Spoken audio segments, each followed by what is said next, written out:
दोस्तों, कहानी की शुरुआत होती है एक चौंकाने वाली जानकारी से। हमें बताया जाता है कि साल 1945 से 1962 के बीच अमेरिका ने सैकड़ों न्यूक्लियर टेस्ट किए थे।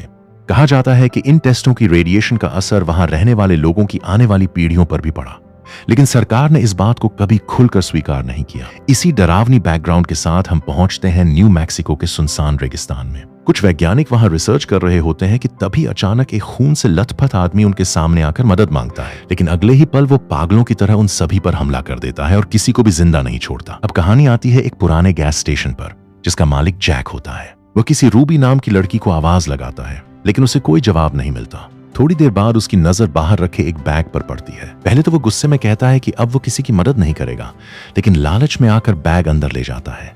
बैग खोलते ही उसमें ढेर सारा कीमती सामान और एक कटा हुआ इंसानी कान मिलता है। लड़की की फोटो देखकर साफ हो जाता है कि ये उसी का कान है। यहीं से पता चलता है कि जैक चोरी और हत्या करने वाले म्यूटेंट्स का साथी बन चुका है। इसी दौरान वहां एक परिवार पहुंचता है जो छुट्टियां मनाने जा रहा होता है। परिवार में बॉब, उसकी पत्नी एथल, उनके बच्चे, बेटी लिन, उसका पति डग, उनकी छोटी बच्ची कैथरीन और 2 जर्मन शेफर्ड कुत्ते होते हैं। जैक उन्हें एक ऐसा शॉर्टकट बताता है जो किसी मैप में नहीं होता। समय बचाने के लालच में परिवार उसी रास्ते पर निकल पड़ता है, लेकिन कुछ दूर जाते ही सड़क पर छिपे बड़े बड़े स्पाइक्स उनकी गाड़ी के टायर फाड़ देते हैं। गाड़ी पत्थर से टकराकर रुक जाती है और पूरा परिवार वीरान रेगिस्तान में फंस जाता है। मदद की कोई उम्मीद नहीं होती। तभी उनके दोनों कुत्ते भाग जाते हैं और बॉबी उन्हें ढूंढने निकल पड़ता है। काफी दूर जाने के बाद बॉबी को खून के निशान दिखाई देते हैं। वह उनका पीछा करता है और देखकर दंग रह जाता है कि उसके प्यारे कुत्ते ब्यूटी को किसी ने बेरहमी से मार डाला है। डर के मारे वो भागने की कोशिश करता है, लेकिन गिरकर बेहोश हो जाता है। तभी एक अजीब दिखने वाली लड़की उसके पास आती है। उसका नाम रूबी होता है। बाकी म्यूटेंट्स से अलग रूबी इंसानों की मदद करना चाहती है और अपने ही भाई से बॉबी को बचा लेती है। उधर डग आसपास मदद ढूंढते हुए एक कबाड़ जैसी जगह पर पहुंचता है, जहां बहुत सारी पुरानी गाड़ियां खड़ी होती हैं, लेकिन कोई भी चलने लायक नहीं होती। दूसरी तरफ बॉब किसी तरह वापस गैस स्टेशन पहुंच जाता है। वहां उसे कटा हुआ कान, चोरी का सामान और कई सुराग मिलते हैं, जिससे उसे समझ आ जाता है कि यहाँ पहले भी कई लोग गायब हो चुके हैं। लेकिन जैसे ही वो वहां से निकलने की कोशिश करता है, एक म्यूटेंट उस पर हमला कर देता है और उसे पकड़ कर ले जाता है। रात होने तक परिवार को बॉब का कोई पता नहीं चलता।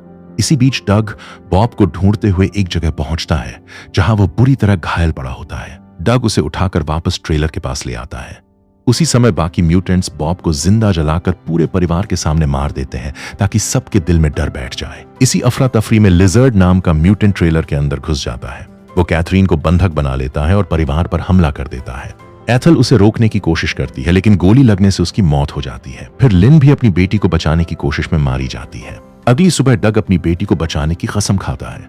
उसका साथ सिर्फ उनका वफादार कुत्ता बीस्ट देता है। बीस्ट उसे एक पुरानी माइन तक ले जाता है, जो म्यूटेंट्स का ठिकाना और कब्रिस्तान दोनों होती है।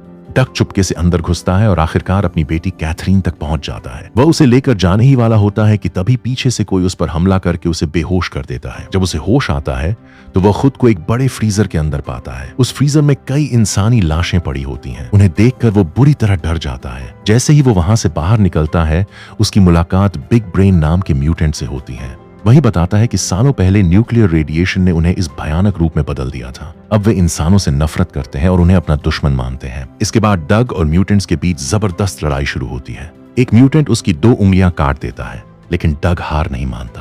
वो एक एक करके कई म्यूटेंट्स को खत्म कर देता है।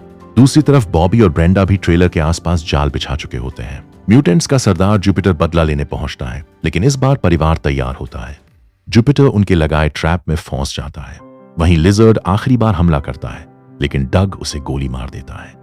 फिर भी वो बच जाता है। आखिर में बॉबी उसे पहाड़ी से नीचे धक्का दे देती है। इस लड़ाई में बॉबी खुद भी अपनी जान गंवा देती है। उधर जुपिटर अभी भी जिंदा होता है, लेकिन ब्रेंडा कुल्हाड़ी उठाकर उसका हमेशा के लिए अंत कर देती है। आखिरकार डग अपनी बेटी कैथरीन और वफादार कुत्ते बीस्ट के साथ वापस लौट आता है।